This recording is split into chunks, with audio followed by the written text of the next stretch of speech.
Amigos telespectadores da Rede Vida de Televisão e do programa O Pão Nosso de Cada Dia.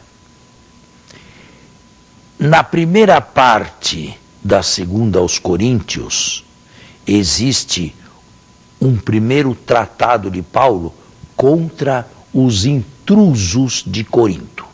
Como aconteceu na Galácia, talvez em proporção um pouco menor, depois da partida de Paulo de Corinto, houve judeus cristãos tradicionalistas que para lá vieram e parece que se sentiam portadores de um evangelho mais completo.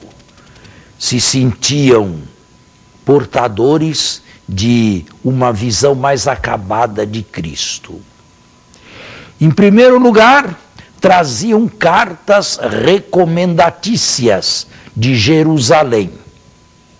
Se apresentavam como embaixadores da Igreja Mãe. Cartas escritas por quem? Por Tiago? Por Pedro? Por João? O texto não diz. Se auto-chamavam superapóstolos e queriam corrigir Paulo, como se Paulo tivesse transmitido um cristianismo pela metade, um cristianismo incompleto, um cristianismo que necessitava de uma complementação. Eram pessoas apegadíssimas a Moisés, e somente Moisés poderia completar a pregação cristã feita por Paulo. Paulo, irritadíssimo, sai em sua defesa. Estes trazem letras de recomendação, escritas em papiros. Eu não preciso desse tipo de carta de recomendação. Eu tenho na minha carta de recomendação o próprio coração dos coríntios. A própria vida que levam no Espírito Santo é para mim uma carta de recomendação. Esta não é escrita com tinta, mas com o dedo do Deus vivo. E Paulo certamente apela ou alude à grande profecia de Jeremias e de Isaías sobre os tempos futuros em que o Espírito ou a lei seria introduzida no próprio coração de cada um. Estes apelam muito para Moisés, mas Paulo chama o ministério mosaico audazmente ministério da condenação. Se o ministério da condenação foi tão glorioso que Moisés apareceu com o rosto resplandecente, quanto mais o ministério da glória. Paulo, na verdade,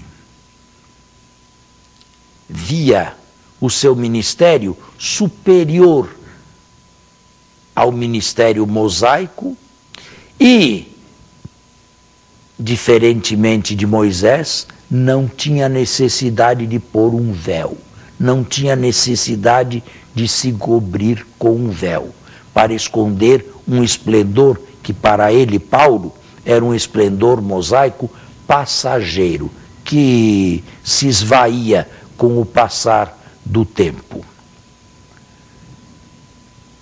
Ministério do Espírito, não ministério da letra, que mata, ministério da justificação, não ministério da condenação, ministério